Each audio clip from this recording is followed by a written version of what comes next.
تو میں حدیث پاک سنا رہا تھا، سنن ابو داؤد، حضرت ابو ہریرہ، سبحان اللہ کہہ دیجیے، حضرت ابو ہریرہ رضی اللہ تعالی عنہ آپ فرماتے ہیں صحابہ سے آپ نے ضمانت لی کہ نبی پاک نے بشارت دی کہ فلاں مسجد میں 2 رکعت پڑھو تو اتنا ثواب ہوگا۔ آپ نے فرمایا من یضمن لی منکم ان یصلی فی المسجد العشاء رکعتین، کون ہے تم میں سے جو مجھے ضمانت دے کہ مسجد اشار میں میرے لیے 2 رکعتیں پڑھے، میرے لیے 2 رکعتیں پڑھے۔ تو پتہ چلا اگر کوئی اور 2 رکعتیں پڑھ کے حضرت ابو ہریرہ کو ثواب پہنچائے گا تو پہنچ جائے گا، پہنچائے گا تو پہنچ جائے گا۔ ثواب تو نامہ اعمال میں لکھا جانا ہے، زندہ کو بھی پہنچ سکتا ہے، فوت شدگان کو بھی پہنچ سکتا ہے۔ اور اس کی مثال یوں ہی ہے کہ میرے پاس پیسے ہیں 1000 روپے، میں کسی بھائی کو دے دیتا ہوں، میں نے یہ تمہیں دے دیے، فرق صرف اتنا ہے کہ میں 1000 اس کو دے دوں گا، خود خالی ہو جاؤں گا۔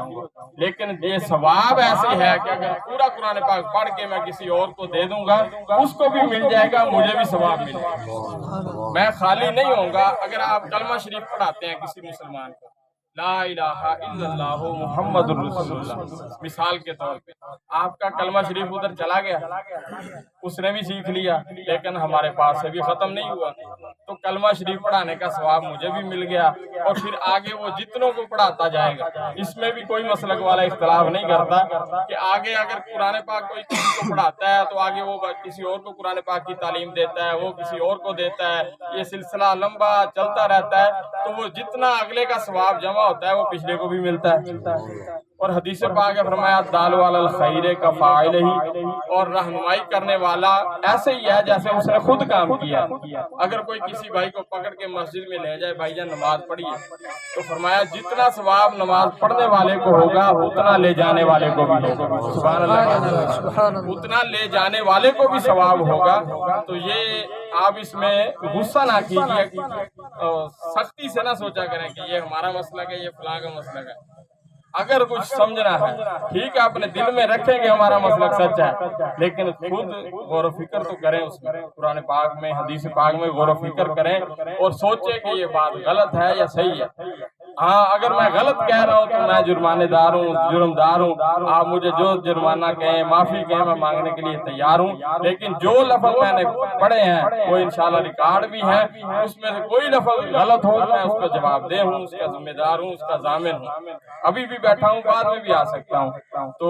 حدیث پاک ایصال ثواب کے حوالے سے نبی کریم صلی اللہ علیہ وآلہ وسلم نے ارشاد فرمایا جب بندہ فوت ہو جاتا ہے تم اسے دفن کر کے آتے ہو، یہ شعب الایمان کی حدیث پاک ہے، ہر کتاب کا حوالہ دے رہا ہوں اور دکھا بھی سکتا ہوں الحمدللہ۔ فرمایا اس کے سرانے کی طرف سورہ بقرہ کا پہلا رکوع الف لام میم سے اولئک هم المفلحون تک پڑھو، اور فرمایا اس کے پانتی کی طرف سورہ بقرہ کا آخری رکوع آمن الرسولوں سے لے کر للہ ما فی السماوات سے لے کر آخر تک پڑھو، اللہ تعالیٰ اس کی بخشش فرمائے گا۔ یہ آپ نے خود قرآن پاک پڑھنے کے لیے حکم دیا ہے، تو احادیث بہت ساری ایصال ثواب کے موضوع پہ موجود ہیں۔ اور دوسری حدیث مسلم شریف میں ہے، حضرت سعد بن عبادہ کی کہ حضور صلی اللہ علیہ وسلم سے عرض کی یا رسول اللہ کون سا صدقہ افضل رہے گا؟ تو آپ نے فرمایا پانی، آپ نے فرمایا پانی افضل رہے گا، ایک کنواں کھدوا دیں۔ آج بھی شاید کئی سعودیہ میں جو جاتے ہیں حج کرنے والے انہوں نے دیکھا ہوگا کہ ایسا کنواں وہاں موجود ہے۔ ہذہ لی ام سعد، صحابی نے عرض کی یا رسول اللہ،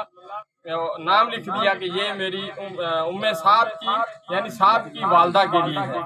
یہ کنواں سعد کی والدہ کے لیے ہے، قیامت تک جو اس سے پانی پیتا رہے گا اس کو ثواب ملتا رہے گا، ثواب سعد کی والدہ کو ملتا رہے گا، پانی قیامت تک لوگ پیتے رہیں گے۔ تو پتہ چلا حدیث کی روشنی میں چاہے تھوڑی چیز ہو زیادہ ہو، ہاں اس میں خلوص شرط ہے، ریاکاری نہ ہو، کسی کا پیسہ نہ ہو، چوری کا پیسہ نہ ہو، دکھاوے کے لیے نہ ہو، یہ ساری چیزیں ہر چیز میں ضروری ہیں، نماز میں بھی ضروری ہیں۔ نماز بھی اگر دکھاوے کے لیے پڑھی جائے تو وہ بھی قابل قبول نہیں ہے، زکوٰۃ بھی اگر دکھاوے کے لیے ہو وہ بھی قابل قبول نہیں ہے۔ تو یہ ساری چیزیں ہیں، لیکن ایمان سب سے پہلے شرط ہے، ایمان شرط ہے، ایمان ہوگا تو ایصال ثواب بھی تبھی ہوگا۔ اور یہ پچھلی امتوں میں ایصال ثواب نہیں تھا، یہ بھی حضور کا خاصہ ہے، یہ حضور صلی اللہ علیہ وآلہ وسلم کی وجہ سے اس امت کا خاصہ ہے۔ کہ حضور صلی اللہ علیہ وسلم کو امت کو یہ شرف عطا فرمایا گیا کہ ایصال ثواب کا ثواب جو ہے وہ فوت شدگان کو پہنچتا ہے، ورنہ پچھلی امتوں میں جو زندگی میں ثواب کر گئے وہی ان کے لیے تھا، اس کے علاوہ وہ ثواب نہیں کر سکتے تھے۔ آخری حدیث پاک مسلم شریف کی، ایک صحابی آئے آگے عرض کی توجہ ہے نا سبحان اللہ، یا رسول اللہ صلی اللہ علیہ وسلم میرا والد فوت ہو گیا، وہ مشرک تھا، اس نے وصیت کی تھی کہ 50 اونٹ تو میری طرف سے صدقہ کرے گا اور 50 اونٹ تیرا بھائی کرے گا۔ 2 بیٹے تھے، تو جو میرا بڑا بھائی تھا وہ بھی مشرک تھا، اس نے 50 اونٹ اپنے باپ کی طرف سے صدقہ کر دیے، میں نے ابھی تک نہیں کیے۔ میں آپ سے پوچھتا ہوں یا رسول اللہ، اگر میں ان کی طرف سے 50 اونٹ صدقہ کروں کیا ان کو اس کا ثواب پہنچے گا، نفع ہوگا؟ تو حضور صلی اللہ علیہ وآلہ وسلم نے ارشاد فرمایا فَإِنَّهُ لَوْ كَانَ مُسْلِمًا، ہاں اگر وہ مسلمان ہوتا تو ثواب پہنچتا، اگر مسلمان ہوتا تو ثواب پہنچتا، لہذا وہ مسلمان نہیں ہے اس لیے اسے ثواب نہیں پہنچے گا۔ تو اس نے پھر صدقہ 50 اونٹ جو ہے وہ صدقہ نہیں کیے، وہ حضور صلی اللہ علیہ وسلم کے منع فرمانے پر رک گئے۔ تو ثواب پہنچنے کے لیے ایمان شرط ہے، یہ بھی حضور صلی اللہ علیہ وسلم کا صدقہ ہے کہ ایمان ہو تو پھر ہی ساری چیزیں ہیں، ایمان ہوگا، عقیدہ درست ہوگا تو قیامت کے دن نماز بھی کام آئے گی، ورنہ قادیانی بھی کہہ رہے ہیں کہ ہم مسلمان ہیں، وہ بھی کہتے ہیں ہم کلمہ پڑھتے ہیں، تو ہم ان کے بارے میں کیا کہیں گے کہ وہ اہل ایمان ہے؟ بے شمار ہر بندہ کہتا ہے کہ ہم کلمہ پڑھتے ہیں، لیکن کوئی اہل بیت کی توہین کرتا ہے، کوئی صحابہ کی توہین کرتا ہے۔ اگر ہم کہیں کہ ہماری برادری ہے، ہمارے بننے سانے ہیں، لہذا مولوی صاحب یہاں ایسی تقریر نہ کرو، تو میں کوئی شدید لڑائی والی نہیں کر رہا، اللہ معافی دے، میں آپ کو قرآن و حدیث کی روح سے مسئلہ بتا رہا ہوں۔ اگر کوئی مانے گا تو اس کی مرضی ہے، نہ مانے گا تو قیامت کے دن ہر بندے نے اپنا حساب خود دینا ہے۔ اللہ تعالیٰ نے نبی کریم صلی اللہ علیہ وآلہ وسلم سے ارشاد فرمایا وَمَا أَنْتَ عَلَيْهِمْ بِوَكِيلٍ، محبوب جب تبلیغ فرما کر پریشان ہوتے تھے، لوگ نہیں مانتے تھے مشرک، تو اللہ تعالیٰ نے فرمایا محبوب آپ پریشان نہ ہوں، آپ کا کام تھا تبلیغ کرنا، اب آگے ماننا ان کا کام ہے، جو مانے گا اس کی مرضی، جو نہیں مانے گا اس کی مرضی، قیامت کے دن حساب سب کا ہو جائے گا۔ تو ایمان ضروری ہے، تو اگر ایمان نہیں ہے تو پھر کچھ بھی نہیں ہے۔ اور کچھ ایسے لوگ بھی ہیں جو کہتے ہیں نعوذ باللہ یزید رضی اللہ تعالی